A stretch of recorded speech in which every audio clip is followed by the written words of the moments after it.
এই নমিনেশন বাণিজ্য যেন আগামীতে কেউ আর করতে না পারে। কেউ করছে তার বাবার নামে, কেউ তার স্বামীর নামে, কেউ তার চাচার নামে, কেউ তার ভাইয়ের নামে। এটা যেন আগামী থেকে চিরতরে বন্ধ হয়ে যায়, এই জন্যে পিয়ার পদ্ধতি চাচ্ছি। অন্য কোনো উদ্দেশ্য যারা এই পিয়ার পদ্ধতি চায় তাদের নেই। আপনি জিজ্ঞাসা করেন গোপনে, তারা এই জন্যে চাচ্ছে। আপনি মন মতো স্বৈরাচার হয়ে উঠবেন, হাসিনার মতো না। আপনাকে কন্ট্রোল করার জন্য বাকি যারা আছে তারা আপনাকে লাগান টেনে ধরার জন্য থাকবে। আপনি আর মন মতো কিছু করতে পারবেন না। আলহামদুলিল্লাহ,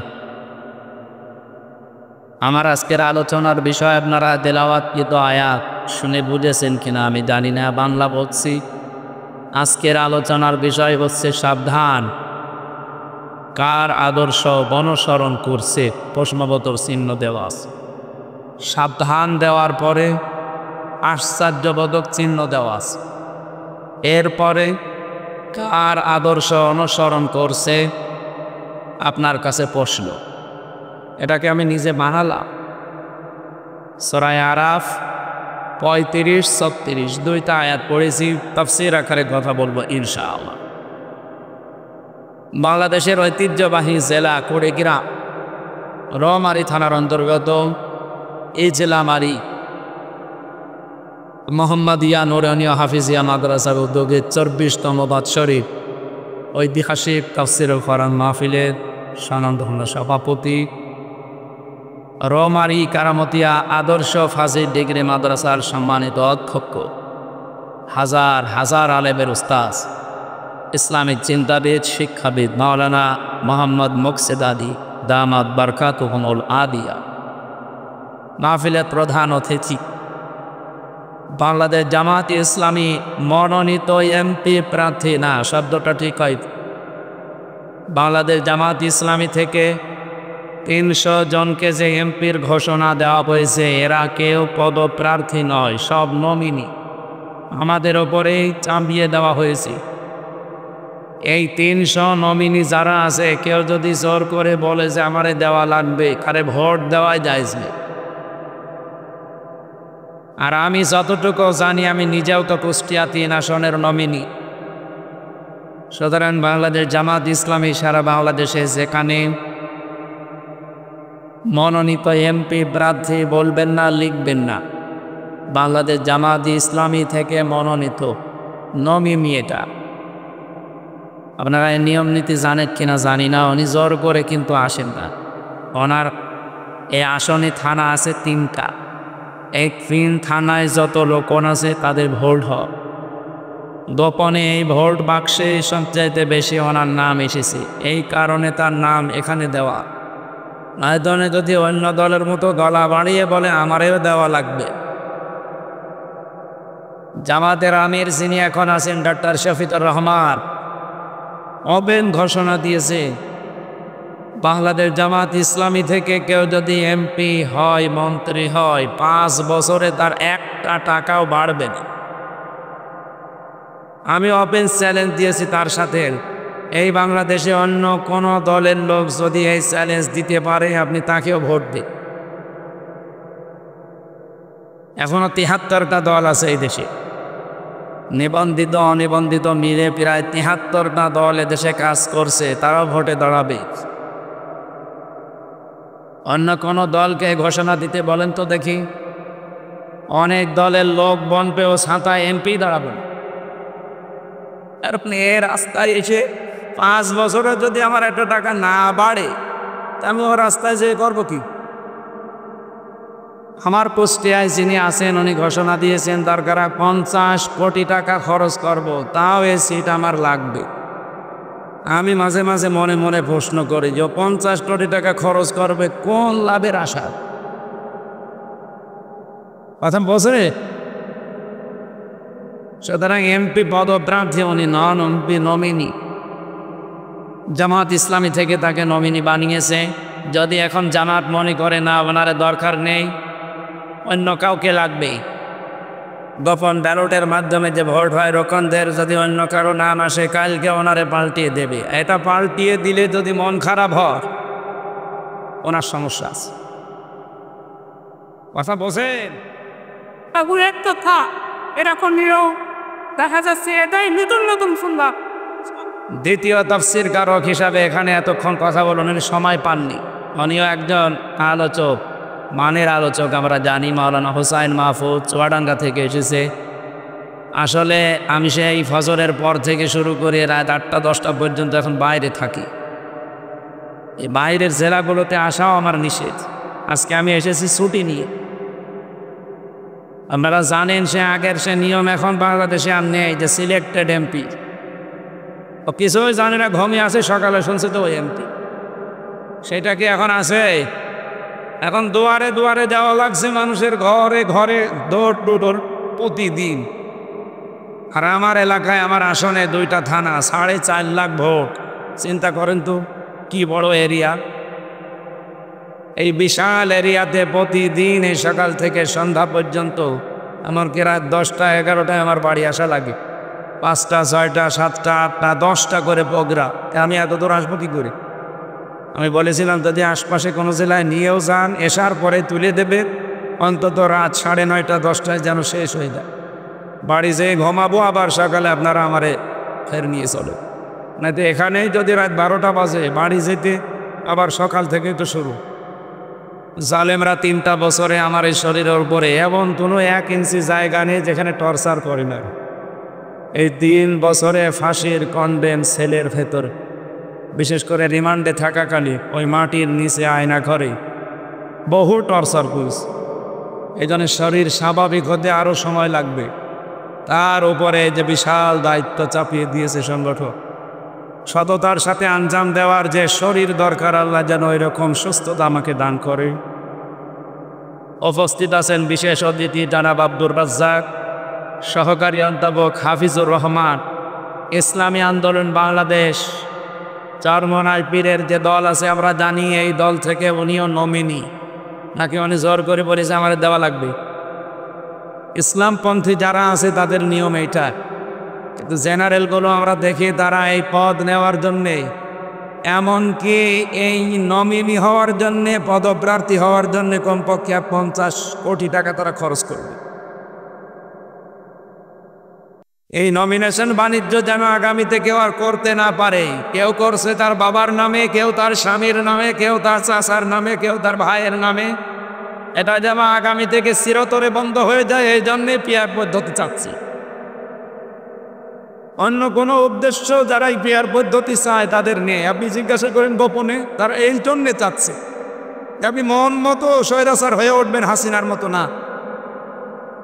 আপনাকে কন্ট্রোল করার জন্যে বাকি যারা আছে তারা আপনাকে লাগান টেনে ধরার জন্য থাকবে। আপনি আর মন মতো কিছু করতে পারবেন না।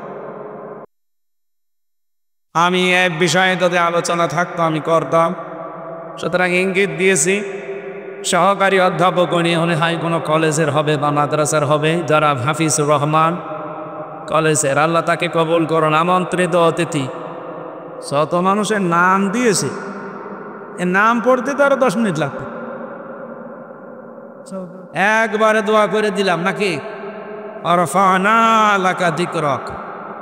সম্মানিত পরিচালক রিয়াজুল ইসলাম ভাই, এখানে উপস্থিত হয়েছেন আপনাদের থানার অভিভাবক, অফিসার ইনচার্জ সম্মানিত ওসি সাহেব। ওনার বাড়ি সেই ফরিদপুর, পাশেই কি যেন গোপালগঞ্জ। নাম শুনলে কেমন যেন লাহিস, তারপরও ভালো। পাশের তো একেবারে জায়গা মতো না। আল্লাহ তারে গোলামকেও যেন কবুল করে। এখানে আসি বিশেষ করে এই কুড়িগ্রাম, জামালপুর, শেরপুর এ সমস্ত জেলাতে, কোথায় কুষ্টিয়া আসতে 1 দিন লাগে। এখান থেকে আমার মনে হয় কমপক্ষে 10 ঘন্টা লাগবে আমার এই গাড়িটা নিয়ে যেতে। এখানে তো 11টায় যদি শেষ করি, সকাল 6টায় আমার প্রোগ্রাম আছে কুষ্টিয়া শহর। সারা রাত এই গাড়িতে ঘুমাবো কখন? 3 বছর জেলে থাকাকালীন সত্য কথা বলছি, ম্যাডাম এখন আমার আর দেখতে পারবে। 3 বছর ছিলে বাইরে, এরপরে আবার রাস্তায় রাস্তায়, যে তোমার বিয়ে করার দরকার। কথা তো ঠিকই আছে, কিন্তু আমি করব কি? এ দেশটা যদি সিঙ্গাপুরের মতো 42 কিলো হইতো, 45 মিনিটে যাওয়া আসা শেষ। আরে আসতেই লাগে 10 ঘন্টা। আর যদি সেই কক্সবাজারের টেকনাফে মাহফিল হয়, যাওয়া আসা করতে লাগবে 2 দিন। কেউ বলছে রাগ করে এমনি করে না, তারপর এবার মাইকে শুনছে না তো, না আজকে গেলে আবার বাড়ি উঠতে দিল। সে ছাড় দিচ্ছে, অনেক ছাড় দিয়েছে দিনের জন্য, ইসলামের জন্যে, মানবতার জন্য। আল্লাহ তার এই বান্দিকে যেন কবুল করে। পুলিশ সদস্য ভাইরা যারা এসেছেন, তাদের ডিউটির বাইরে, যে 8 ঘন্টা ডিউটির বাইরে যে সময়গুলো আজকে কাটাচ্ছে, এর জন্য সরকার তাদের কিন্তু বেতন বেশি দেবে না, আপনারাও দেবেন না। তারপরও আজকে যারা অন্তত প্রতিদিন এভাবে কাজ করছে, আল্লাহ তাদের কাজকে কোরআনের জন্য যেন কবুল করেন এই সময়টা। মঞ্চে বসা যাদের মাধ্যমে বলছিলাম না, এই যে মহিদুল ইসলাম, জাকির হোসেন ভাই, এদের মাধ্যমে আমরা আসি। আগামী থেকে আমিরে জামাতের নির্দেশ, কোনো জেলায়, থানান, ইউনিয়নে গেলে দায়িত্বশীল যারা আছে তাদেরকে বলে যাবে, কারণ এখন তো আমাদের শত্রুর আর অভাব নেই।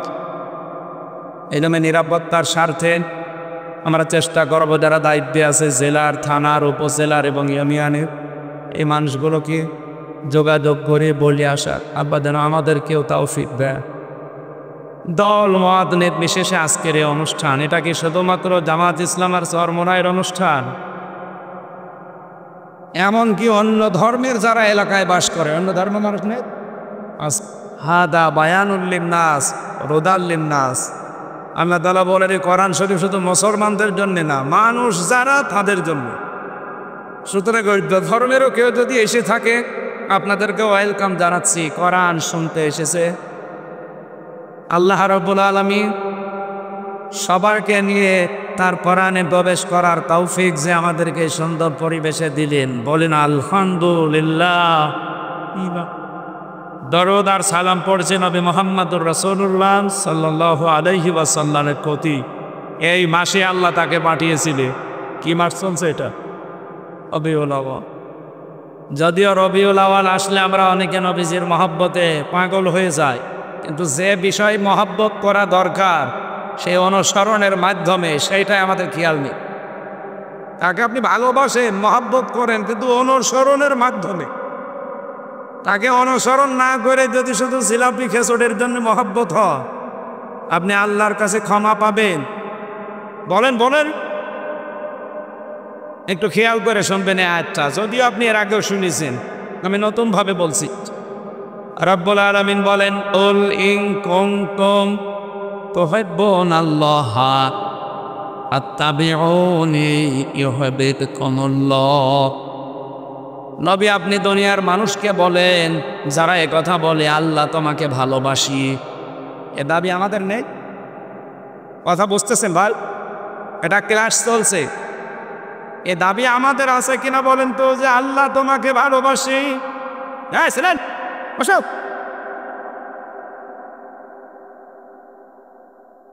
আবার কথা বলে, এদিকে থাকেন, কানের নিচে এমন চলে দেবো না, দোলা ভাই ডাকবা। এদিকে তাকিয়ে থাকেন। যারা এই কথা বলে আল্লাহ তোমাকে ভালোবাসে, তাদেরকে আপনি বলেন আল্লাহ তোমাকে ভালোবাসি, কথা বলার দরকার নেই।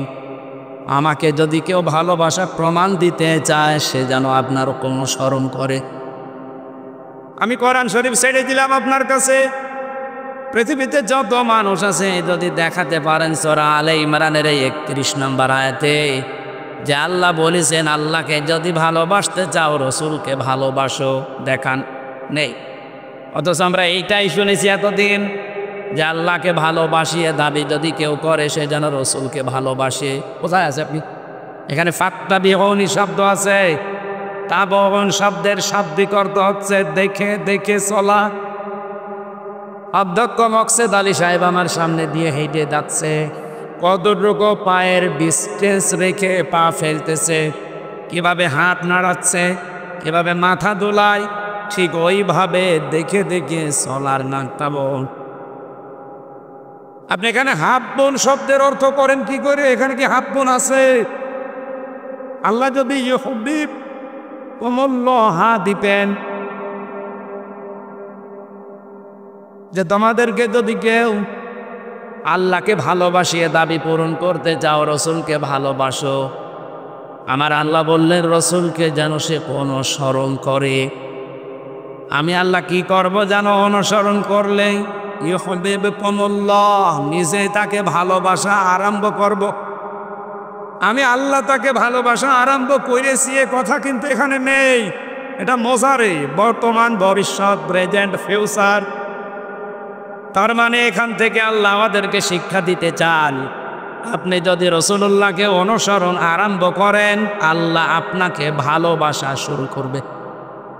কি কথা বলেন না কারণ আল্লাহ যদি কাউকে ভালোবাসা আরম্ভ করে, তার পুরস্কার দুইটা, ওয়ায়াগফির লাকুম যুনুবাকুম। আপনার জীবনের একটা অপরাধও আল্লাহ রাখবে না। এই জন্য আল্লাহ জাম্বন না দিয়ে যুনুব দিয়েছেন। যত অপরাধ ছিল দুনিয়ায় সব আল্লাহ মাফ করে দিচ্ছে এবং দেবে। এক ফিরে এটাও মজারে। এবার আমার প্রশ্ন হচ্ছে, আপনি যে অনুসরণ করা আরম্ভ করবে, তারপরে আল্লাহ আপনাকে ভালোবাসা শুরু করবে, আর ভালোবাসা শুরু হয়ে গেলে আপনাকে আল্লাহ মাফ করে দেবে। এ পর্যন্ত বুঝেছেন? এই জবাব দেওয়া লাগবে না? বসেননি, আমি জানি আপনি বসেন। আমার প্রশ্ন, আপনি যদি আল্লাহর ভালোবাসা আরম্ভ করতে চান, জীবনের সব অপরাধ মাফ করে নিতে চান, অনুসরণ করা লাগবে হামজাকে। কাকে বলেন বলেন? এখন এই অনুসরণ কি আংশিক না পূর্ণাঙ্গ? আপনি নিজের দিকে তাকিয়ে বলেন। আপনার 3.5 হাত বডি থেকে, পরিবার থেকে, আন্তর্জাতিক জীবন পর্যন্ত আপনি একটু চোখ বোলান, বলেন তো আল্লাহর রাসূলের অনুসরণ হচ্ছে আমাদের আংশিক না পূর্ণাঙ্গ? আপনার 3.5 হাত বডিতে রাসূলের নিয়ম নীতি নেই, পরিবারে নেই, সমাজে নেই, অর্থনীতিতে নেই, রাজনীতিতে নেই, সংস্কৃতিতে নেই, বাকি জীবনের কথাগুলো বললাম না। আর যদিও কারো কিছু আছে, হয়তো শরীরে আছে, পরিবারে আছে, বাকি সমাজ থেকে আর নেই। কথা বোঝা যায়নি? তাহলে আংশিক অনুসরণ করলে আপনি জীবনে আল্লাহর ভালোবাসা পাবেন, আল্লাহ আপনাকে মাফ করে দেবে। এই হিসাবে আমার মনে হচ্ছে এই দেশে এখন আমরা অনেকেই আল্লাহর ভালোবাসা এখনো পাওয়াই শুরু করিনি। আল্লাহ আমাদেরকে এখনো ভালোবাসা আরম্ভ করেনি, কারণ আমার অনুসরণ হচ্ছে ঠিক, কিন্তু আংশিক, পূর্ণাঙ্গ না। এই পৃথিবীতে বহু মানুষের জীবনে আমি পড়েছি, তারা আল্লাহর রাসূলকে অনুসরণও করেছে, ভালোবেসেছে, কিন্তু আংশিক। নবীজির ভালোবাসা তাদের ছিল, অনুসরণও ছিল, কিন্তু আংশিক, পূর্ণাঙ্গ না। এই জন্য আল্লাহ তাদেরকে ভালোবাসে নাই, মাফও করে নাই। তারা সব জাহান্নামী। আবু লাহাব, আবু তালেব। আপনি কি মনে করেন তারা রাসূলকে ভালোবাসতো না?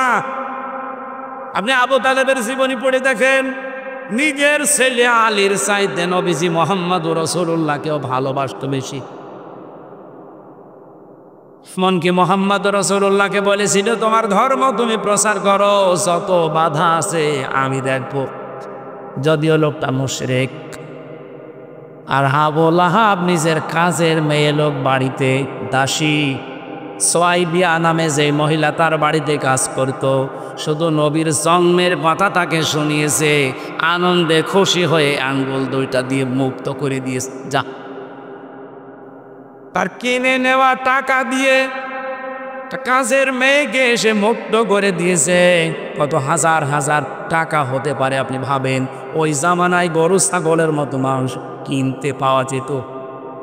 কিনে নেওয়া মহিলাকে সে আজাদ করেছে রাসূলের সুসংবাদ শুনে জন্মের। আপনি তো এত কিছু দিতে পারেননি। তাই রাসূলকে ভালোবেসেছে, অনুসরণ জীবনে কোনো না কোনো জায়গায় করেছে, কিন্তু পূর্ণাঙ্গ না, আংশিক। এই জন্যে দুইজনকে আল্লাহ ভালো তো বাসেই নাই, মাফও করে নাই, জান্নাতের দেবে না। সিস্টেম অপার পৃষ্ঠায় দেখুন, আরও দুইজন চাচার জীবনী পড়েছি, হযরতে আমির হামজা, হযরত আব্বাস রিদওয়ানুল্লাহি তাআলা আলাইহিম আজমাইন। এই দুইজন চাচা নবীকে ভালোবাসতো জান প্রাণ দিয়ে, এবং অনুসরণও করেছে পূর্ণাঙ্গ। এই জন্য আল্লাহ এই দুইজন চাচাকেও ভালোবেসেছেন। এবং তাদেরকে মাফও করে দিয়েছেন। তাদের নামে কোরআনের আয়াত নাজির হয়েছে, রাদিয়াল্লাহু আনহুম ওয়া রাদু আন। আল্লাহ যেমন তাদের উপরে খুশি, তারাও আমার আল্লাহর উপরে খুশি ছিল। তোরে বল সুবহানাল্লাহ। অপরিগ্রামবাসী, বড় ভালোবাসি আপনাদেরকে। নিজের বিবেকের সাথে এখনই মিলিয়ে সিদ্ধান্ত নেওয়া লাগবে যে আজকে থেকে আমার অনুসরণ হবে শুধুমাত্র আংশিক না, পূর্ণাঙ্গ। কথা বলেন না কেন? যেই রসুলের কথা মতো নির্দেশ মতো দাঁড়িয়ে রেখেছি, যার কথা মতো নির্দেশ মতো দস্তরখানা বিছিয়ে খাবার খাই, তার নির্দেশ মতো আমি রাজনীতি করলেও ইসলাম দিয়ে করব। এটা শুধুমাত্র এই সামিয়ানা পর্যন্ত শেষ। রবিউল আউয়াল মাস এসেছে, চলেও যাচ্ছে। এই শিক্ষাগুলো আমাদেরকে দিতে এসেছিল যে রসুলকে আংশিক অনুসরণ করবা না, শুধু ভালোবাসায় গদগদ হয়ে জিলাপি আর খিচুড়ি খেয়ে শেষ করে দিবা না, তার পূর্ণাঙ্গ অনুসরণের সিদ্ধান্ত নিয়ে মাটি নেমে পড়ো। আপনি যদি পূর্ণাঙ্গ সিদ্ধান্ত নিতে না পারেন, আল্লাহর কসম আল্লাহ আপনাকে এখনো ভালোবাসা কিন্তু শুরু করেনি। কারণ এখানে আল্লাহ মাজি দেয়নি, অতীতের শব্দ দেয়নি, পাস্ট দেয়নি, দিয়েছে মোজারে, বর্তমান, ভবিষ্যৎ, প্রেজেন্ট, ফিউচার। যখন আপনি আরম্ভ করবেন তখন আল্লাহ সুখ করবে।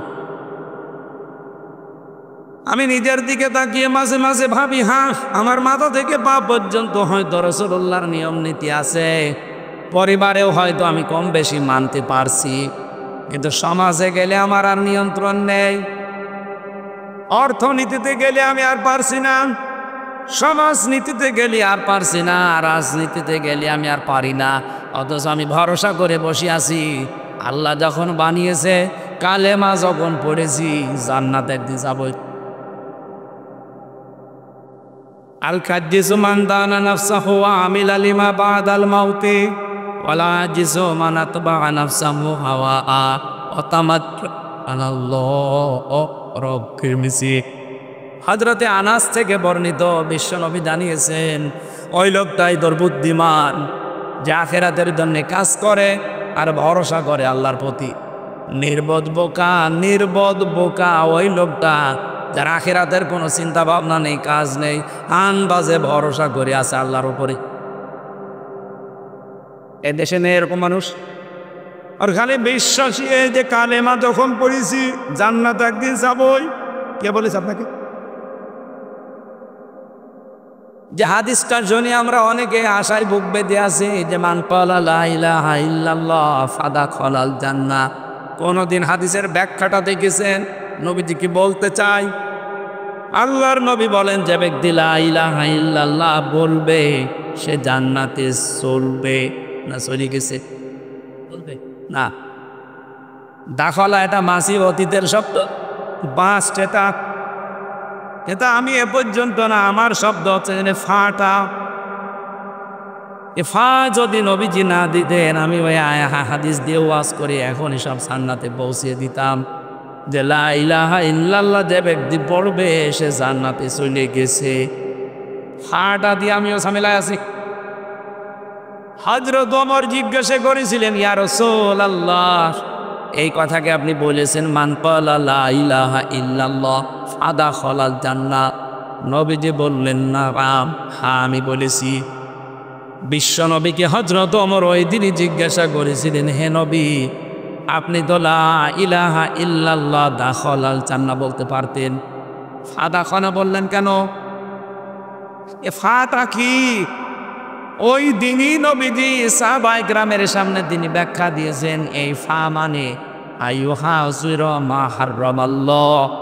ফায়ের ব্যাখ্যা হচ্ছে পৃথিবীতে যে ব্যক্তি লা ইলাহা ইল্লাল্লাহ পড়েছে আর এর ভেতরে যে হালাল বস্তুগুলো আছে আঁকড়িয়ে ধরে আর হারাম যা আছে ছেড়ে দেয়, এই লোকটাই জান্নাতে চলে গেছে। আপনি লা ইলাহা ইল্লাল্লাহ পড়বেন, এদিকে আবার সুদের সাথে কাজ কারবার। লা ইলাহা ইল্লাল্লাহ পড়বেন, আপনার মেয়ে আপনার বেটার বউ চলে বেপরদায়, আপনি লা ইলাহা ইল্লাল্লাহর আরাম কাজ মানেন। নিজের কথার সাথে আপনি নিজেই ধোঁকাবাজি করছেন। লা ইলাহা ইল্লাল্লাহ বলার পরে জান্নাতে মাস্ট বি আপনি যাবেন যদি এর উপরে টিকে থাকতে পারেন। আর আমার মনে হয় সেই টিকে থাকার পরিবেশ অনেকে আমরা চেষ্টা করলেও পারি না, কারণ বাংলাদেশে সে পরিবেশ নেই। এখনো বলেন এখানে এই 54 বছর চলছে, আজও আপনি 100 ভাগ টিকে থাকার চেষ্টা করলেও পারবেন না। এই যে টুপিটা দেখতে মনে হচ্ছে খুব সুন্দর, মাথায় দিয়েছি ভালোই লাগে, কিন্তু এর ভেতরে সুদ আছে। এখন যদি বলেন হুজুর আপনার টুপিতে সুদ, দালার ওয়াজ শুনি করবো কি বাড়ি চলে গেল? আমি সুদের টাকা দিয়ে টুপিটা কিনি নাই।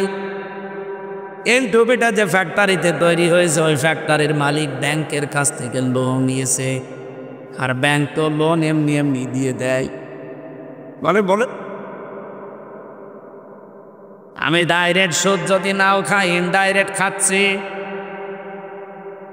এতে আমার মনে হয় এদেশে যদি ফেরেশতা জিবরাইল এসে বাস করে, তারও যে অর্থনৈতিক অবস্থা আমাদের দেশে সুদভিত্তিক, তাও সুদের সাথে কারবার করা লাগছে। আমরা তো এইটাই পাল্টাতে চাই, যেখানে 1 টাকা সুদ খেলে মায়ের সাথে 33 বার জেনা করার গুনাহ হয়, সেই সিস্টেমটা 54 বছরে আমরা পাল্টাতে পারলাম না। মাওলানা সাইদি সাহেব 50-60 বছর একাধারে ওয়াজ করে গেছে, সুদ বন্ধ হয়েছে। বলেন সুদ বন্ধ হতো যদি আল্লামা সাইদির মতো 151 জন কোরআন বুকে নিয়ে সংসদে ঢুকতে পারত। সুদ বন্ধ হতো, সুদের পাপ বন্ধ হতো। বলে সুদ ছাড়া ব্যাংক চলে না মানে সৌদি আরবে চলছে না, মালয়েশিয়া চলছে না, ইসলামী দেশগুলোতে যে দেখেন, আফগানিস্তানে যান, সুদ ছাড়া যে ব্যাংক চলে তার প্রমাণ পৃথিবীতে আছে। আপনি চালাতে পারেন না, তার কারণ হচ্ছে আপনার অর্থনীতি সুদ দিয়ে ভরা। এদেশে যদি সত্যি এবার 151 জন এমপি কোরআনে কারিম বুকে নিয়ে যেতে পারে, সংসদের প্রথম অধিবেশনে তারা নামাজ এবং যাকাতের বিল আনবে। কুড়িগ্রাম সহ বাংলাদেশের 64 জেলাতে আমির হামজারে আর কোনোদিন ভাই নামাজ পড়ো সলিমদ্দি এ কথা বলা লাগবে না। সলিমদ্দি নামাজ পড়বে, ওর বাপ দাদাও করবে। যাকাত মানুষ নিজের দায়িত্ব নিয়ে দিয়ে আসবে, নয়তো ওর পরের দিন মামলা হবে। ভালো ভালো কাজগুলো তারা আইন পাশ করে জারি করা হবে, অন্যায় কাজগুলো, অবৈধ কাজগুলো আইন পাশ করে বন্ধ করে দেওয়া হবে। তখন ওসি সাহেবদের মতো যারা আছে 8 ঘন্টার পরিবর্তে 16 ঘন্টা ডিউটি আর করা লাগবে না। 8 ঘন্টার ডিউটি আমার মনে হয় কমে 4 ঘন্টা হয়ে যাবে। খলিফাতুল মুসলিমিন হযরতে ওমর, তিনি প্রধান বিচারপতি, হযরতে আবু বকর সিদ্দিক হচ্ছে দেশের দায়িত্বে রাষ্ট্রপতি। 1 বছর পার হয়ে গেছে, কেউ একটা মামলা নিয়ে আসে না। একটা কেস করবে যে ওনার কাছে না, কেউ আসে না, কোনো বিচার নেই। হযরত ওমর যে বললেন, আবু বকর সিদ্দিক আপনি তো দেশের দায়িত্বে আছেন, আমিরুল মুমিনিন, খলিফাতুল মুসলিমিন, এক কাজ করেন, প্রধান বিচারপতির যে পদটা আছে এটা বাদ দিয়ে দেন, কারণ বেকার আমারে ভাতা দিয়ে বেতন দিয়ে কোনো লাভ নেই। কেন? 1 বছর আমি দায়িত্বে আছি, এই 12টা মাসের ভেতরে একটা মামলা আমি পাইনি, তে আমি কি বিচার করব? কেউ আসেও না, আমার মামলাও নেই, খালি আমি বসে থাকি।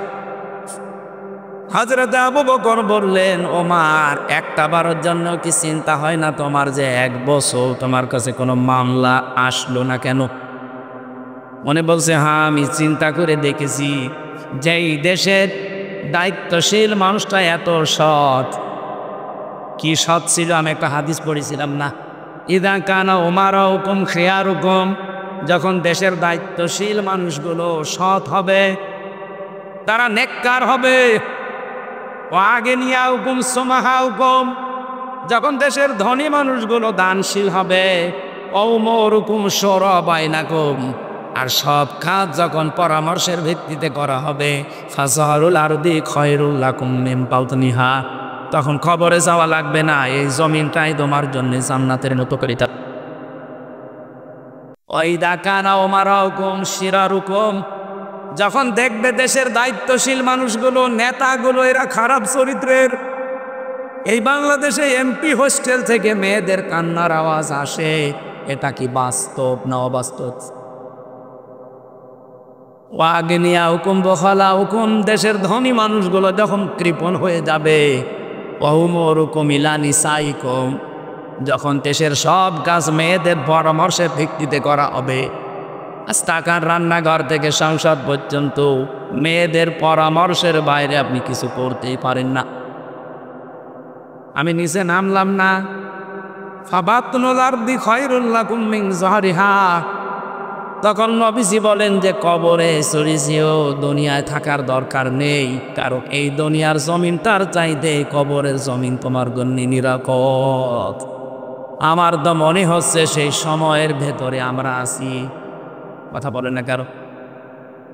হযরত ওমর বলে, খলিফা আপনার মতো মানুষ দেশের দায়িত্বে, আমি তো আপনাকে চিনি, আপনি এই খেলাফতের দায়িত্বে, রাষ্ট্রপ্রধানের দায়িত্বে থাকাকালীন আপনার ছেলে আপনার কাছে একবার বলেছিল যে বাবা আমি পায়েস খেতে চাই। দেশের প্রধানমন্ত্রীর ছেলে বলছে বাবা আমি পায়েস খেতে চাই। মায়ের কাছে যাবার পরে মা বলছেন এই মাসের বেতনটা একটু আগে আগে নিয়ে আনবেন। এই মাসে তো আমাদের বেতন দেবে মনে করেন 12,000 টাকা, এই ভাতার টাকাটা আগে থেকে নিয়ে আসেন, আগামী মাসে নেওয়া লাগবে না, অন্তত একটা আশা করেছে ছেলে তারে খেতে দেওয়া লাগবে। উনি বলছেন আমি একটু বলে দেখি। অর্থমন্ত্রী যিনি ছিলেন তার কাছে যে বললেন আমাকে আগামী মাসে তো বেতন দেবেন, ওই 12,000 টাকা মনে করেন আমারে আগে দিয়ে দেন, আগামী মাসে আমারে টাকা দেওয়া লাগবে না।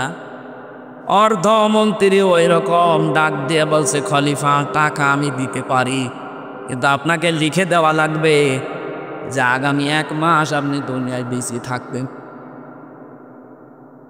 আগামী 1 মাস আপনাকে এই চেয়ারে জনগণ বসাইয়া রাখবে, এইটা আপনি লিখে দেন তো দেখি, তারপরে আগামী 1 মাসের বেতন দেব। হযরত ওমর বসে বেতন লাগবে না। বাড়িতে যে বলছে স্ত্রী এই বলেছিলাম স্বভাব পেয়েছি, এই পায়েস খাওয়া লাগবে না। আমার মনে হয় বাংলাদেশে কোনো একটা মেম্বারও পাওয়া যাবে এরকম, বলেন। আর আমি নিজে চিল্লাচ্ছি মানে আমিও কি ওইরকম? হযরত ওমর, হযরত আবু বকরের স্ত্রী উম্মে রোমানা রাদিয়াল্লাহু তাআলা আনহা, তিনি ঠিক 15 দিন পরে পায়েস রান্না করে ছেলেকে আর স্বামীকে দিয়েছেন। ছেলে তো খাওয়া আরম্ভ করেছেন। হযরতে আবু বকর স্ত্রীকে বললেন দাঁড়াও, কোথায় পেলে তুমি? আমি তো টাকা এনে দেইনি। হযরতে উম্মে রোমানা স্ত্রী বলছেন স্বামী আপনি মনে করবেন না আমি হারাম কোনো ইনকাম নিয়ে খাওয়াচ্ছি আপনাকে, আপনি যে প্রতিদিন যে টাকা আমাকে দেন হাত খরচের জন্যে, ওখান থেকে আমি 1 মুষ্টি করে চাউল তুলে রাখতাম গমের আটা জব। 15 দিন তুলতে তুলতে প্রায় 2 কেজি হয়ে গেছে। এটা পাশের বাড়িতে একজনের কাছে বিক্রি করে কইটা দিয়ে পায়েস বানিয়েছি, এটার হালাল টাকা।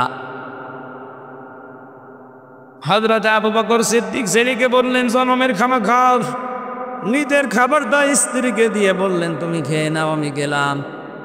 কোষাধ্যক্ষ যিনি ছিলেন অর্থমন্ত্রী যিনি তাকে বললেন আগামী মাস থেকে আমার বেতন যেহেতু 12,000 10,000 টাকা দিবে হবে, কারণ আমি হিসাব করে দেখলাম আমার স্ত্রী 10,000 টাকা হলেও সংসার চালাতে পারে।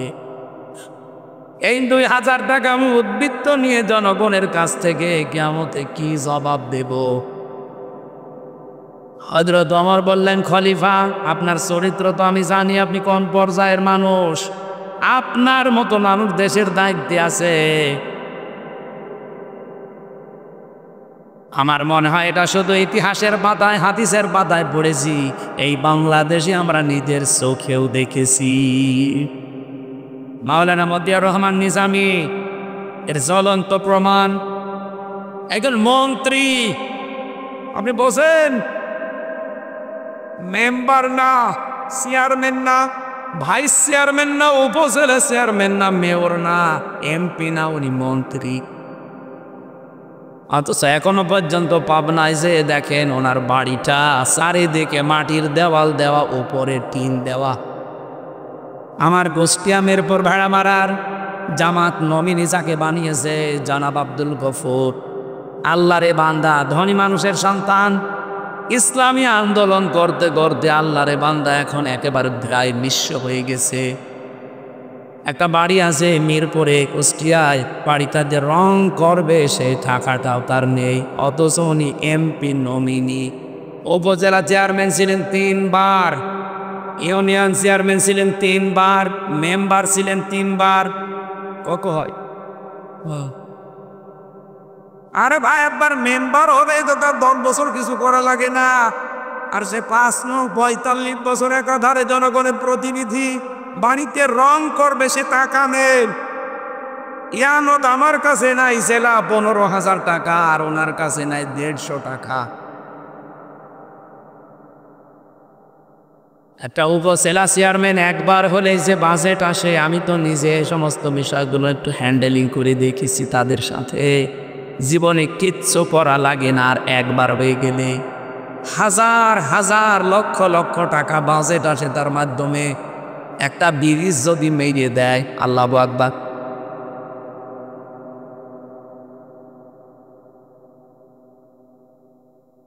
আমি যখন চুয়াডাঙ্গায় পড়তাম দর্শনা, এই যে চিনির মিল, চিনি আসেন, এ জেলায় চিনির মিল আছে নেই, দেওয়ানগঞ্জ আছে। সব চাইতে বড় চিনির মিল এই বাংলাদেশে চুয়াডাঙ্গার দর্শনা কেরুস মিল। এত বড় বিশাল মিল আজ পর্যন্ত কোনোদিন লাভের মুখ চোখে দেখেনি, প্রতি বছরে লস হয়। শুধু একবার লাভ হয়েছিল, যেবার শিল্পমন্ত্রী ছিল মাওলানা নিজামী। এমনি হয়নি, উনি এমন একজন সৎ এমডিকে পাঠিয়েছিলেন যে দায়িত্বদের সঠিকভাবে পালন করলে ওখান থেকে লস না লাভ হয়, তার প্রমাণ এইটা। আমি তখন ওখানে পড়তাম, আমি দেখেছি নিজের চোখে। রাত 2টার সময় এসেছে উনি, ঢাকা থেকে ওনারে পাঠিয়েছে মাওলানা নিজামী গোপনে যে যান, এতদিন তো লস হয়, এবার দেখি ওখানে লাভ বের করা যায় কিনা। আল্লাহর বান্দা ওখানে রাত 2টায় পৌঁছিয়েছে। দারোয়ানকে পরিচয় দেওয়ার পরে দারোয়ানটা ভয়ে ঘাবড়িয়েছে।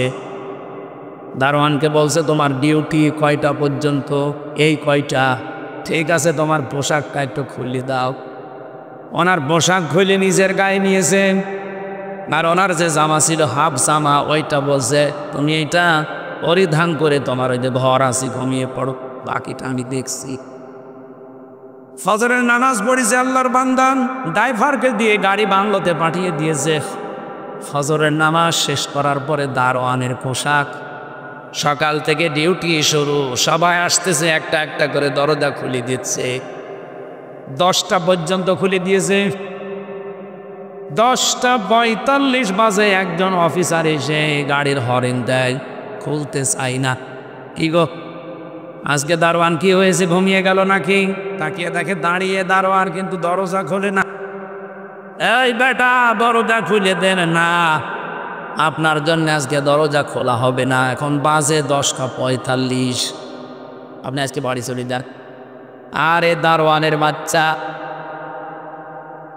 45 মিনিট মাত্র লেট, আর আমি বাড়ি চলে যাবো মানে? এই মিলের আমি 3 নম্বর দায়িত্বে আছি। উনি বলছে, আপনি যত বড় দায়িত্বে থাকেন না কেন, আমিও নতুন এসেছি, আপনাকে আমি ঢুকতে দেব না, কারণ আপনার 45 মিনিট লেট। 10টার আগ পর্যন্ত আমি সবাইকে ঢুকিয়েছি, 10টার পরে যারা এসেছে বার্গেনিং করে ওরও ফেরত দিয়েছে। বাবা মা তুলে যখন কথাবার্তা আরম্ভ করেছেন, বলছে ঠিক আছে স্যার আপনি যান। অনেককে তো ফেরিয়ে দিলাম, আপনার মুখের ভাষা স্যার, আপনার জাস্ট রোগ পাক, আপনার দ্বারা হবে না, যান আপনি। দারোয়ানকে বলছে, বেটা তোর পোশাক নে। চলে গেছে ঘরে। অফিসে প্রবেশ করি, ডাক দিয়েছে যে অমুককে একটু ডাক দেন। এসে দেখে ওই দারোয়ান, একটু পোশাক আশাক উল্টা পাল্টা। ভেতরে যাওয়ার পরে বলছে, স্যার বলে আপনার সালাম দেওয়া লাগবে না, কারণ আপনার মুখে সালাম মানায় না। এ সালাম আমরা যার কাছ থেকে পেয়েছি সেই মুহাম্মদ রাসূলুল্লাহ জীবনে কোনো দীক্ষা আছে ফাঁকি দেয়নি। আপনার যে দাড়ি এত বড় বড় দাড়ি কেটে ফেলেন, আপনার মুখে দাড়ি মানায় না। কিসের চোখ বাগায় দিয়েছেন আপনি? মাথায় এবার পাগড়ি দেওয়া আপনার জন্যে পাগড়ি না, এই পাগড়ি আপনার মাথায় থাকলে আপনি যে ফাঁকি দেন আপনার জন্য রাসূলুল্লাহর বদনাম হবে। 1 বছরের ভেতরে এমন কড়াকড়ি এমন টাইট করেছিল, ওই বছরে এতদিনের মিল কোনোদিন লাভ হয়নি, এবার লাভের মুখ চোখে দেখেছে।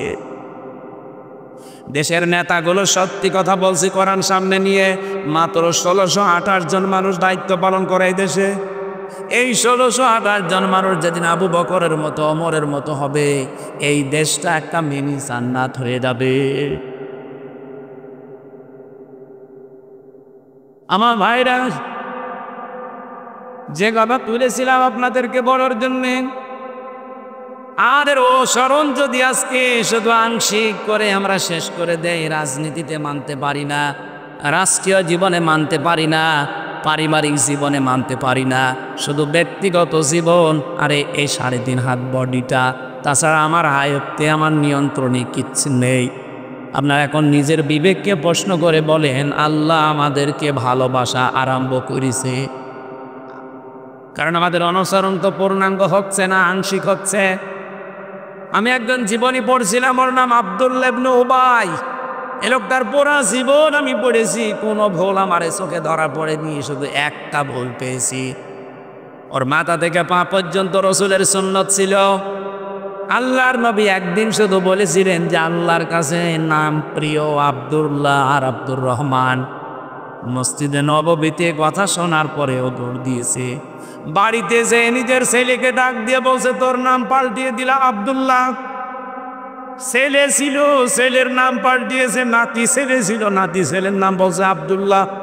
ওর বাবার নাম পাল্টিয়ে দিয়েছে আব্দুল্লাহ, ওর দাদার নাম পাল্টিয়ে দিয়েছে আব্দুল্লাহ, এমন কোন নিজের নামও পাল্টিয়ে দিয়েছে আব্দুল্লাহ।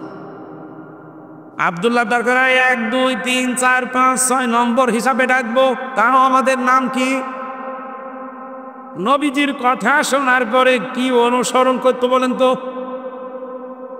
কি যে নবীজির পেছনে নামাজ পড়তো, ইফতারি করতো নবীর সাথে, সব আমি ওকে পেয়েছি। শুধু রাজনৈতিক জীবনে ও রাসূলুল্লাহকে মানত না, ওর আদর্শ ছিল তলে তলে আবু জেহেল। আমার মনে হয় বাংলাদেশে এরকম লোক নেই। আছে মানে আমরা আছে মানে, আর এই কথাগুলো সঠিকভাবে বোঝাতে গেলে বলো হুজুর টেনে কথা বলছে। কে বলিস আপনাকে? এ পৃথিবীতে শুধু 2 জন নবীর জীবনী আমি বাদ দিয়ে যত নবীর জীবনী পড়েছি, কোন নবীর জীবনীতে এটা পাইনি, তাদেরকে আল্লাহ এই নির্দেশ দেয়নি, আন আকিমুদ্দিন ওয়ালা তাতাফাররাকু ফি। খালি সুলাইমান নবী, আদম নবী, আদম নবীর সময় মানুষই ছিল না, আর সুলাইমান নবীর সময় উনি বাবার কাছ থেকে রাজত্ব পেয়েছিলেন। বাকি যত নবীর জীবনী আমি পড়েছি আমার এই ছোট্ট জীবনে, এই 33 বছর বয়স আমার, প্রত্যেকটি নবীকে আল্লাহ পাকে আদেশ দিয়েছেন যে দিন কায়েম করো, কারণ দিন যদি কায়েম না হয় ইচ্ছা থাকলেও তুমি আমার বিধান মানতে পারবা না। এরকম জায়গা দেশে নেই। বলেন বলেন, প্রত্যেকটা জায়গায় এরকম আজ একটা দিক আর বিভাগ দেখান যেখানে আপনি টিকে থাকতে পারবেন, সেরকম পরিবেশ আছে? পারবেন না। আপনার মন চাইলেও আপনি পারবেন না। কোর্টে যান, কোর্টের ইট পর্যন্ত টাকা চান। আমি তো এই 3 বছর ঘোরাঘুরি করে দেখলাম, কোর্টে যাবেন, কোর্টের অন্যান্য জায়গায় তো টাকা লাগে। আমার মনে হয় ইটও বাকি আছে হুজুর টাকতে। এটা বাস্তবগত সত্য, আমরা নিজে প্রমাণ পেয়েছি, এই জন্যে বললাম আমরা যাচ্ছি এই সিস্টেম পাল্টাতে, যদি আপনাদের সমর্থন থাকে। আর যদি আপনাদের সমর্থন না থাকে, আবার এই দেশে ঠিক ওই ফ্যাসিস্টদের আগমন করবে। আবার আপনাকে চাঁদা দেওয়া লাগবে, আপনি আবার রাজধানী চিন্তায় খুনের সম্মুখীন হবেন। মালয়েশিয়া বাংলাদেশের যাতে প্রায় 7 ডবল বরফ। আমি প্রতিদিন রান করতাম প্রায় 2000 কিলো, 2200 কিলো, 3000 কিলো পর্যন্ত। এত বড় বিশাল দেশ। রাত 12টা, 1টা, 2টা, 3টা নেই, ড্রাইভারকে নিয়ে চলে যাচ্ছি এই প্রদেশ থেকে ওই প্রদেশে। 2000 কিলোমিটার, 3000 কিলোমিটার রাস্তা, মরুভূমির ভেতরে, চারিদিকে শুধু পাহাড় আর জঙ্গল, কিচ্ছু নেই, একটা মানুষের কোনো দেখা নেই। 40 কিলো, 50 কিলো, 100, 200 কিলো যাওয়ার পরে একটা 2টা ঘর বাদে শরীর সংসং করে ওঠে। ড্রাইভার আমারে বারবার বলছে, হুজুর কোনো ভয় নেই, শুধু আল্লাহকে ভয় পাবেন, সামনেই কেউ আসবে না। সুবহানাল্লাহ বলতে পারেন না? চলাফেরা করে কি শান্তি বলেন তো, যে আল্লাহর ভয় ছাড়া কোনো ভয় নেই। আপনার কাছে সাদা সাদা দূরের কথা, সয়াকারও বলবে না, দয়াকারও বলবে না। আপনি এখান থেকে কুষ্টিয়া মাত্র 300 কিলোমিটার পথ। 300 কিলো যেতে আমার কমপক্ষে 10 জায়গায় গাড়ি তো এমনি থামানোই লাগবে, যদিও নিরাপত্তার জন্যে। বাকি যদি আল্লাহর কোনো অলি ধরে, আমার কর্ম শেষ। অনা ধরলে তো চা খাওয়ার জন্য অন্তত 500-1000 টাকা দিলে ছাড় পাবো। আর যদি ওরা ধরে, এই জেল থেকে বের হওয়ার পরে একবার যাচ্ছিলাম লক্ষ্মীপুর থেকে, আমি তো গাড়িতে উঠেই পেছনে ঘুমিয়ে পড়ি। হঠাৎ দেখি ড্রাইভার আমারে ডাকতেছে, রোজোর রাস্তায় গাছ ফেলা। ওঠার পরে কাজ খুলে দিলাম, মুখ বাঁধা, শুধু চোখ দেখা যাচ্ছে কালো কাপড় দিয়ে এত বড় বড় ছুরি। আমার দিকে তাকিয়ে বলছো, হুজুর আপনার টাকাও নেব, আল্লাহ মাফ করবে। আরে শয়তান, তাড়াতাড়ি এত উঠো ছুরি, যা ছিল সব দিয়েছি। আমার বলছো, ফির এত দূর কুষ্টিয়ায় বাড়ি যাবেন, তেলের টাকা মাখা আছে? বললাম না, সবই দিয়েছি। কিছু টাকা বের করে বলছে, তেল কিনে নিয়ে যান, কাজে লাগবে। 1-2 কিলো আসার পরে ড্রাইভার বলছে, হুজুর ডাকাতে ধরলো, তাতে কি? ডাকাত হলেও ইমানদার ডাকা। মাত্র কয় কিলো হবে? 300-350 কিলো পথ কুষ্টিয়া থেকে। এতটুকু যেতে আমার কত টেনশন মনের ভেতরে কাজ করছে। 2022 3000 কিলোমিটার রান করেছি, একটা চিন্তা মনের ভেতরে আসে নাই। শুধু এতটুকু ড্রাইভার অভয় দিচ্ছে যে আল্লাহ বাদে কোনো ভয় আপনার সামনে নেই। তারপরেও তো মালয়েশিয়াতে, সিঙ্গাপুরে ইসলাম আছে, ইসলামের কিছু নিয়ম তারা পালন করে। এতেই এত বড় শান্তির আবাস তারা তৈরি করে ফেলেছে। আর 54 বছরও আমরা পারলাম না, একটাই কারণ, এইটা জায়গা মতো হয়তো নিয়ে যেতে পারি না। তো মনে চায় না যে এটা একটু জাগতো জায়গা মতো দেখি কেমন লাগে। আগারা চা দেখি, আরে রাত্রি এলাকে তারা চলে নিকে।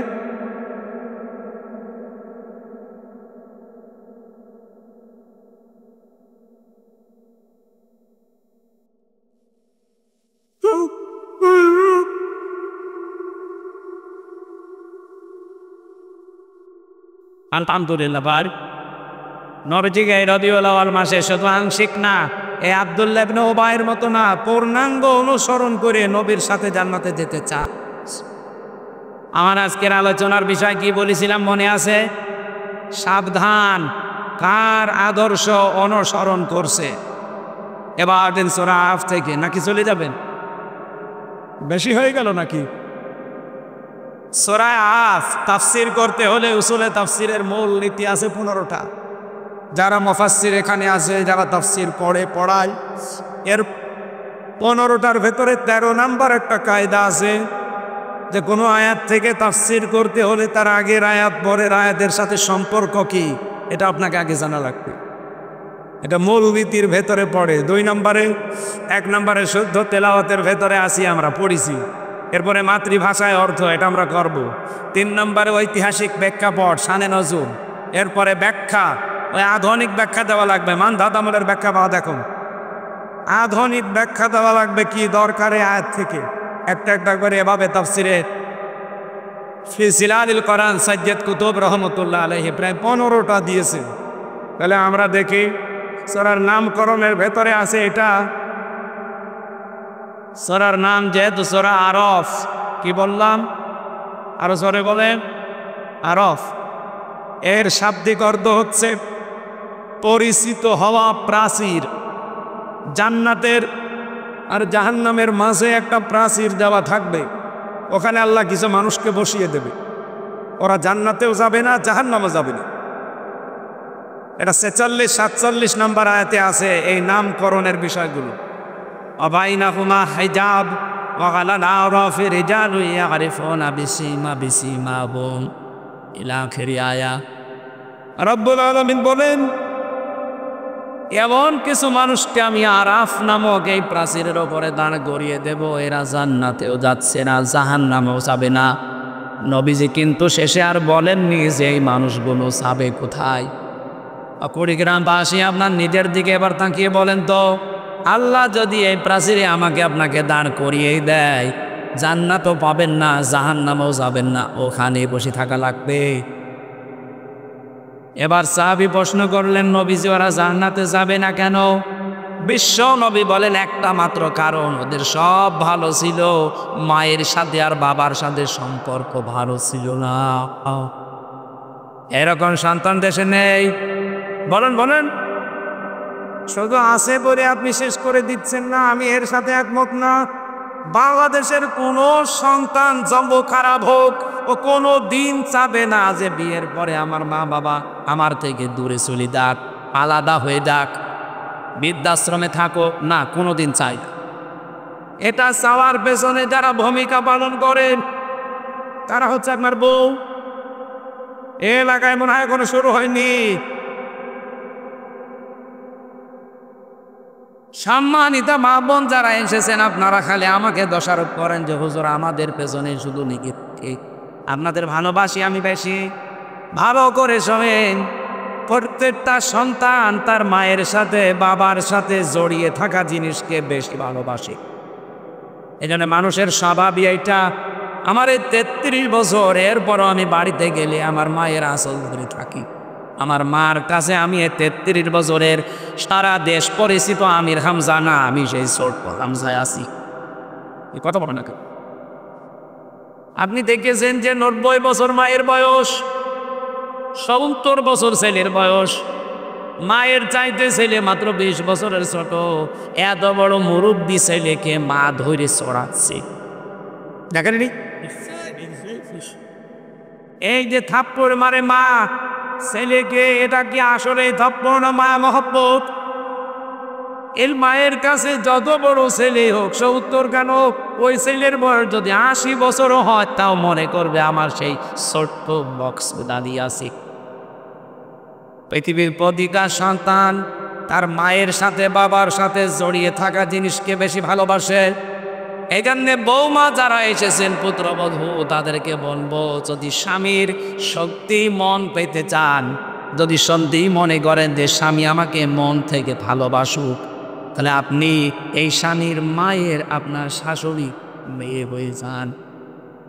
যত কাছাকাছি থাকতে পারবেন, তার খেদমত যত বেশি করবেন, তার সাথে যত মিশে থাকতে পারবে, তত বেশি আপনি স্বামীর কাছে দামি। আর যদি মা বাবার সাথে সম্পর্ক আপনার ভালো না থাকে, শাশুড়ির সাথে যদি দাঁড় কোমড়ার মতো সম্পর্ক হয়, এই ছেলেটা হয়তো আপনার ওই সন্তানের কারণে, ছেলে মেয়ের কারণে আপনাকে কিছু বলতে পারে না। রোগী আছেন কারে? হাত তোলেন তো। এই এলাকা তো ভালো, অনেক ভালো। গ্রামবাসী, বিশেষ করে মেয়েরা যারা এসেছে, আপনাদের আমার একটাই ওয়াজ, শুধু নামাজ পড়ে রোজা রেখে কালো বোরকা পরে জীবনও জান্নাত যেতে পারবেন না। আপনার সবচাইতে বড় দায়িত্ব আল্লাহর বিধানের পরে আপনার স্বামী। আপনার স্বামী যেটা জায়েজ, ওইটা যদি পছন্দ করে, আপনাকে ওইটা জীবন দিয়ে হলেও পছন্দ করা লাগবে। আমি নিজে একজন স্বামী, যত স্বামী আছে এখানে প্রত্যেকটা স্বামীর পক্ষ থেকে আমি বলতে পারি, প্রতিটা স্বামী আমরা চাই আমি গরিব হারে ধনী হয়ে আমার মা বাবা আমার সঙ্গে থাকবে। এরা চান না? 100টা ভাই বাবা এটা এটা চাই না নাকি বেশি বলে ফেললাম? কি এটা জায়েজ কাজ? আমি নিজে পছন্দ করি, আমি চাই, আপনি এটা চান না কেন? আপনার বাবা আমার কাছ থেকে কি টাকা নিয়ে এসে দেওয়া লাগে? আমার খেয়ে থাকি না খেয়ে থাকি, আমার 25 বছর আমার পেছনে শ্রম দিয়েছে বিনা স্বার্থে। মা এই বাবা এরা আমার সাথে থাকবে, আমি যদি পান্তা ভাতও খাই তারা তাই খাবে, কিন্তু আমি পারি না শুধু আপনার কারণে। আমি খালি কানের কাছে মুখ নিয়ে বলেন, এ বুড়ি বুড়ি যদি বাড়ি থাকে তো ভাত খাবো না। শেষ পর্যন্ত বাধ্য হয় অনেক ছেলে মা বাবাকে হয় আলাদা করে দেয় অথবা বৃদ্ধাশ্রমে রেখে আসে। সেদিন কিশোরগঞ্জে ছিলাম, একটা বৃদ্ধাশ্রমে আমার নিয়ে গেল দেখার জন্যে।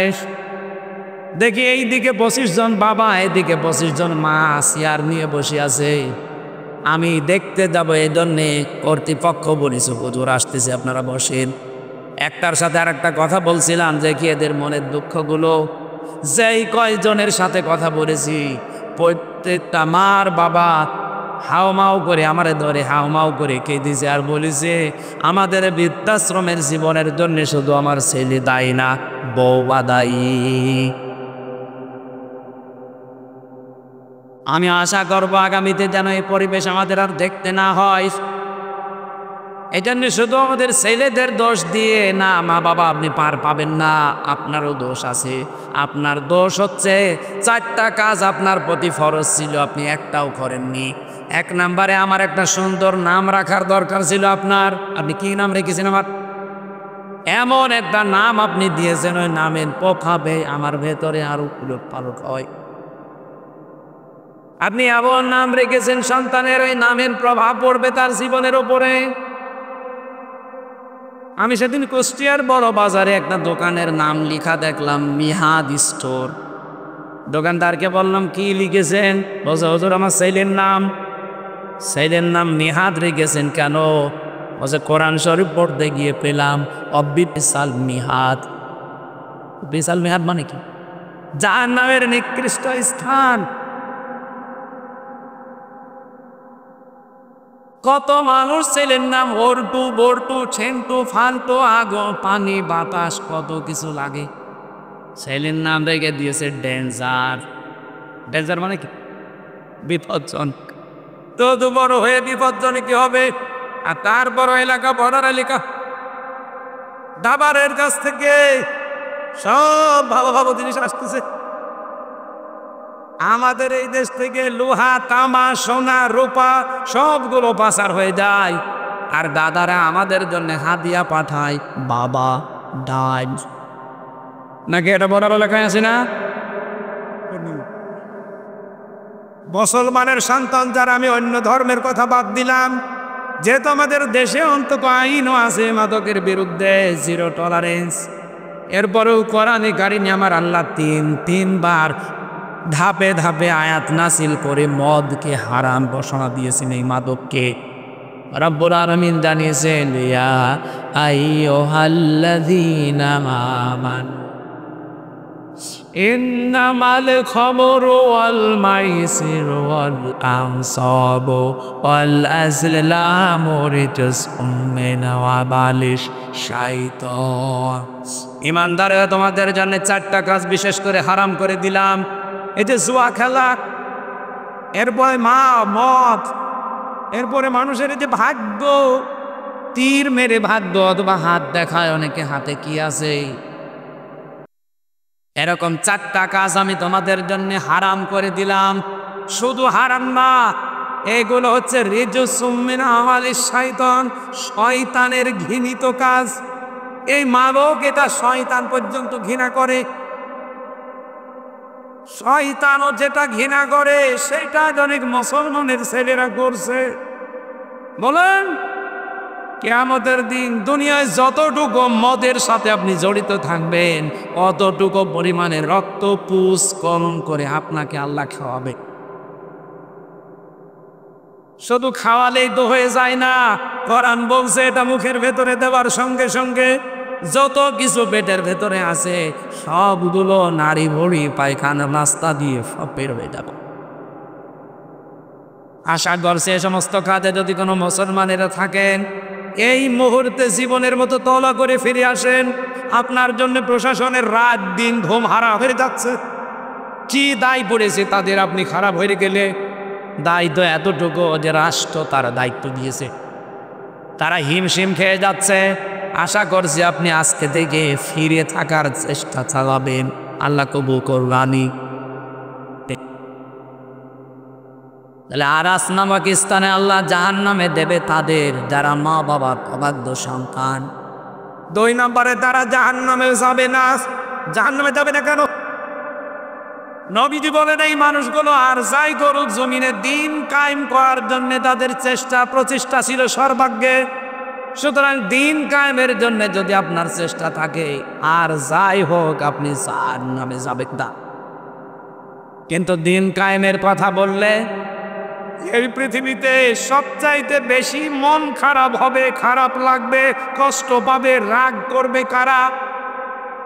কাবুর আলাল মুশরিকিনা মা তাদউহুম ইলাইহি। সূরা সূরা 13 নম্বর আয়াতের শেষের দিকে আছে প্রায়। আল্লাহ পাক বলেন, হে নবী আপনি যেদিকে ওদেরকে ডাকেন যে দিন কায়েম করো, ব্যক্তি পরিমাণ সমাজ রাষ্ট্রে আল্লাহর বিধান প্রতিষ্ঠা করো, এটা বললে তো সব চাইতে বেশি খারাপ লাগে মুশরিকদের। এই বাংলাদেশের 64 জেলা 630টা থানা আমি কম বেশি গেছি, যেখানে দিন কায়েমের কথা বলেছি 1 বছর কোন মুসলমান রাগ করে নাই। পড়েছে দ্বারা দ্বারা বোঝা যায় দ্বারা কোন শিরকে লিপ্ততা, মুশরিক। দিন কায়েমের কথা শুনলে রাজনীতির গন্ধ খসে, দিন কায়েমের কথা শুনলে হুজুরের উপরে রাগ করে। ওরা আর মুসলমান নেই, ওরা মুশরিক। এই জন্য আল্লাহ কাবুরা আলাল মুশরিকিনা দিয়েছেন মা তাদউহুম ইলাই। আপনি যেদিকে ডাকেন ওদিকে তো সবাই আসবে না, মন খাম করে থাকবে তাদের ভেতরে শিরিক আছে। আর শিরিক যারা করে তারা কি বলেন বলেন? এই 1 তারিখের জরিপ পেয়েছিলাম, আজকে 2 তারিখ না, 31 তারিখের 31শে আগস্টের একটা জরিপ পেয়েছি। এই বাংলাদেশের 18 কোটি মানুষের ভেতরে মাত্র 7 কোটি 20 লাখ মানুষ চাই এদেশে আল্লাহর দিন কায়েম হোক। বাকি যারা চাই না, কসম আল্লাহর আপনার জীবনে অবশ্যই কোনো না কোনোভাবে শিরিক ঢুকেছে। আর শিরিক ঢুকলে আপনি যেহেতু মুশরিক, আর আপনার কাছে এটা খারাপ লাগবে। আপনাকে দিয়ে আল্লাহ দিন কায়েমের কাজ করাবে না, জীবনও না। আল্লাহু ইয়াজতাবি ইলাইহি মাইয়াশা ওয়া ইয়াহদি ইলাইহি মাইয়ুনিব।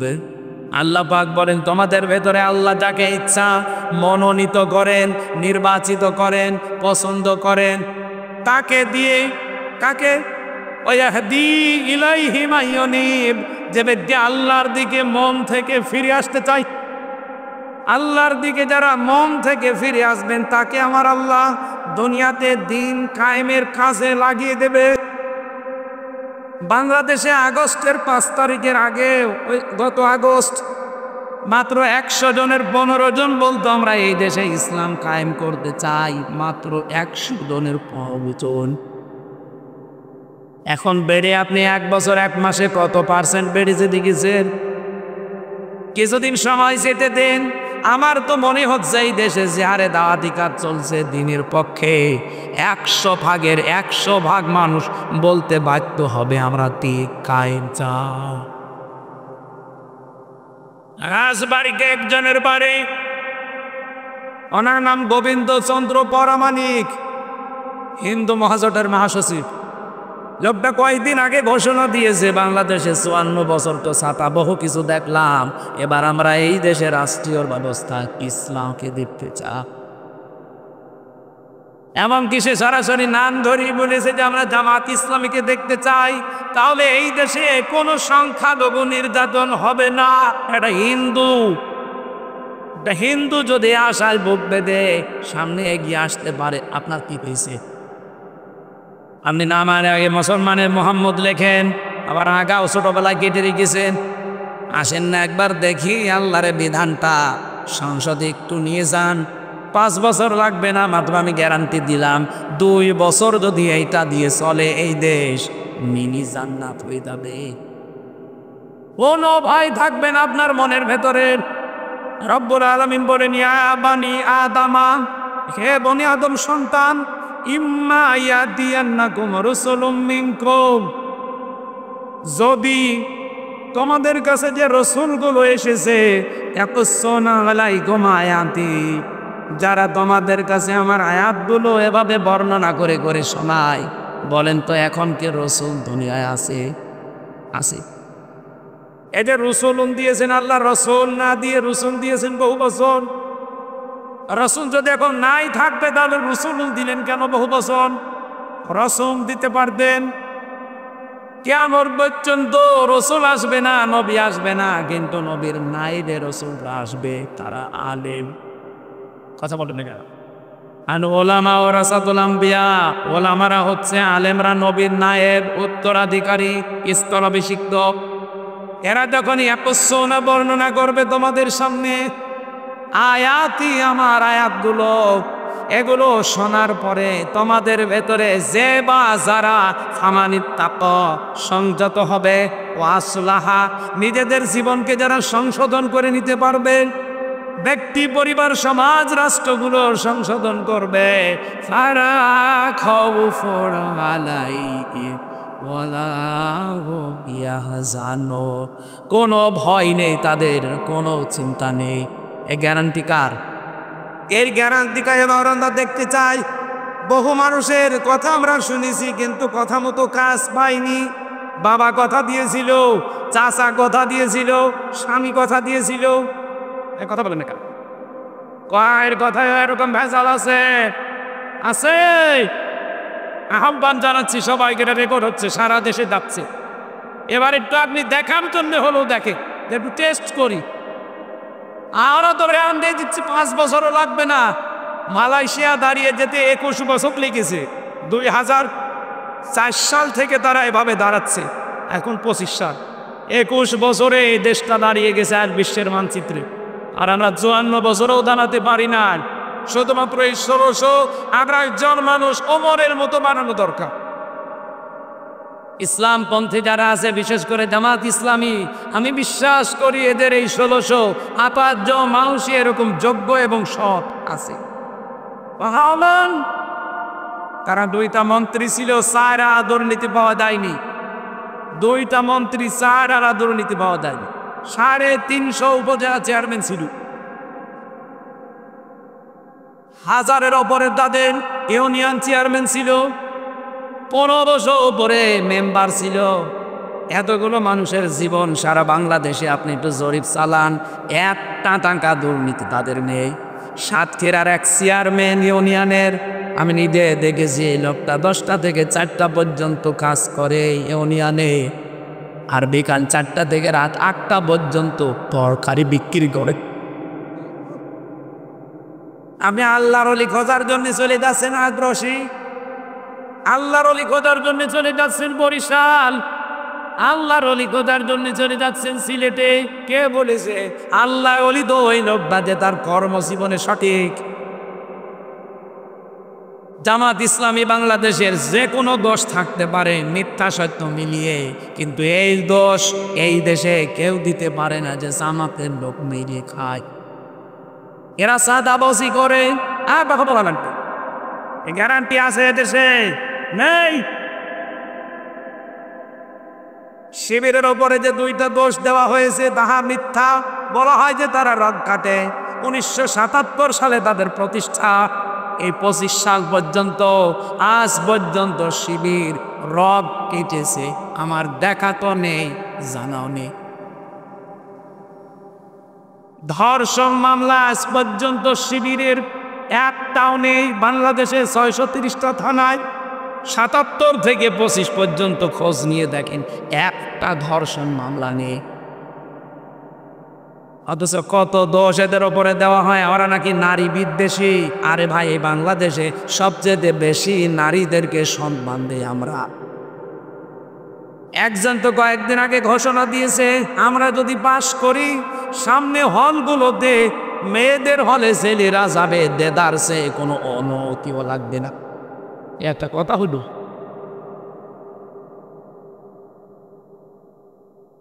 ইসলাম যদি এবার সেতে পারে রাত 12টা নেই, সকাল 10টা নেই, মেয়েদের হলে আপনি পুরুষ মানুষ কোন কারণে যাবেন বলেন? একটা ষড়যন্ত্র করে এটা লাগাতে চেয়েছিল। ওই যে শরীফার গল্প তো এমনি দেয়নি, দিয়েছে এই কারণে। ওইটা যদি সত্যিই, আমার মনে হয় হাসিনা যদি না পালাতো এতদিন ওইটা এই দেশে চলতো। সারাদিন একজন বলছে আমি শরীফ, ঠিক আছে, রাত 10টার পরে বলছে আমার কেমন যেন শরীফা লাগছে। ও যতই শরীফা লাগুক, ওর মাল মশলা শরীরে যা আছে জীবনেও শরীফা হবে, ও শরীফই থাকবে।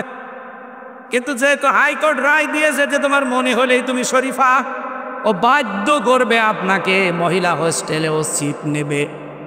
যে হোস্টেলে আপনার মেয়ে আছে, আপনার বোন আছে, আপনার ফুফু আছে। বরং তো এই সমস্ত মেয়েদের ভেতরে শরীফ থেকে যে লোকটা শরীফা হয়েছে, ও যদি যায় ঠিক থাকবে। যেমন আপনার মেয়ে আপনার সামনে আসবে অবৈধ সন্তান নিয়ে পেটে, কিচ্ছু বলতে পারবে না। এইটা চাচ্ছিল, আর এগুলো সব করছিল দাদাদের প্রেসক্রিপশনতে। আল্লাহ আমাদেরকে বাঁচিয়েছে। এমনকি ষড়যন্ত্র করার 5 এবং 8-এর বৃত্তি পরীক্ষা থেকে 100 মার্কের কোরআন হাদিস ছিল, সেটা অলরেডি এই 15 বছরে তুলে দিয়েছে। আমরা চাই আবার ওইটা সংযুক্ত করা হোক। তা না, তারা ছেলে মেয়েগুলোকে যদি ওইভাবে গড়ে তুলতে না পারে দিনের শিক্ষা দিয়ে, ওনারা দিয়ে জীবনও ঠিক রাখতে পারবে না।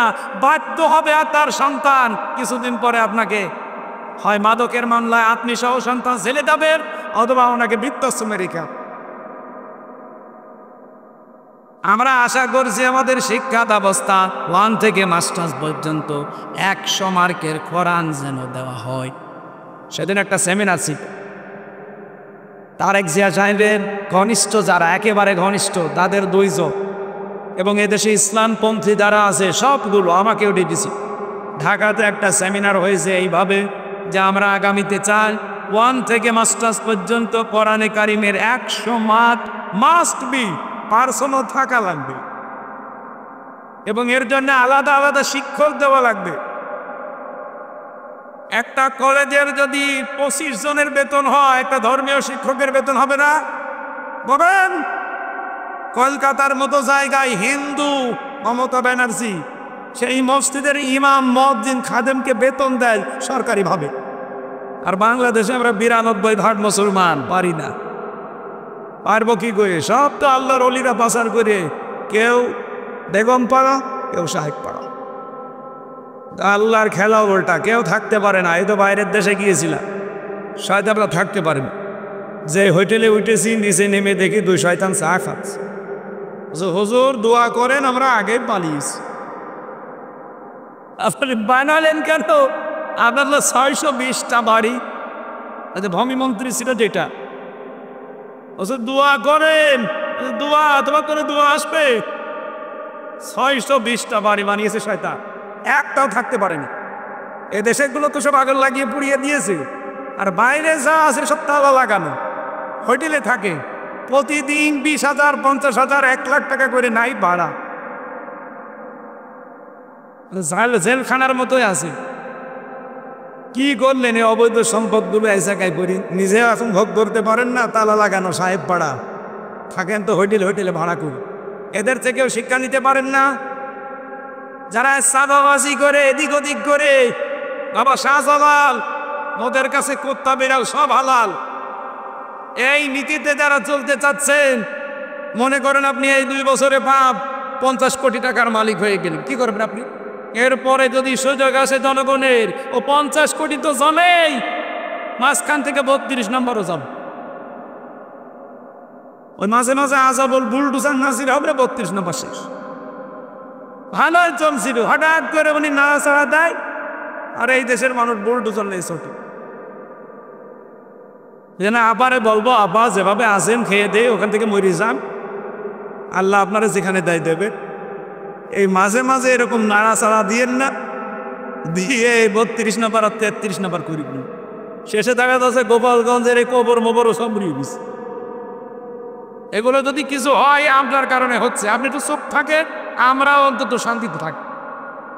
সেদিন বলেছিলাম যে গোপালগঞ্জকে মানুষ এত গালি দেয়, অন্তত এ জেলা যদি না থাকে তাহলে তো আর গালি দেবে না। ওরে নড়াইলের ভেতরে, ফরিদপুরের ভেতরে আর মাদারীপুরের ভেতরে 3টা আসন ওই জেলা, এই 3 আসন 3 জেলায় ভাগ করে দেন, ও জেলা আর থাকবে না, কেউ গালি দেবে। আমার ওপরে রেগে গেছে, আরে আমি আপনাদের ভালোবাসি, ওই জেলা আছে বলি তো গালি দেয়। দেখেন না, ওনার জেলার পাশে বাড়ি, তাই আমার ভয় করছে।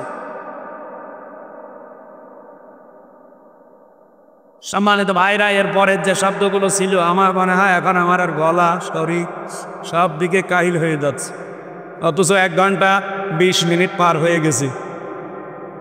না শেষ করি, আর পারছি না, আর একটু আগে উঠলে ভালো হতো। আগামী থেকে আবার দেখবো। আল্লাহুম্মা আমিন। লা ইলাহা ইল্লা আনতা সুবহানাক ইন্নী কুনতু মিনাজ জালিমিন। আল্লাহ, যেভাবে আমরা আরম্ভ করেছিলাম, তোমার বান্দারা যেভাবে চাতক পাখির মতো চেয়ে আছে, সারা রাত যদি আমরা কথা বলতাম কেউ চলে যেত না। কোরআন শোনার জন্য যারা এত পাগল,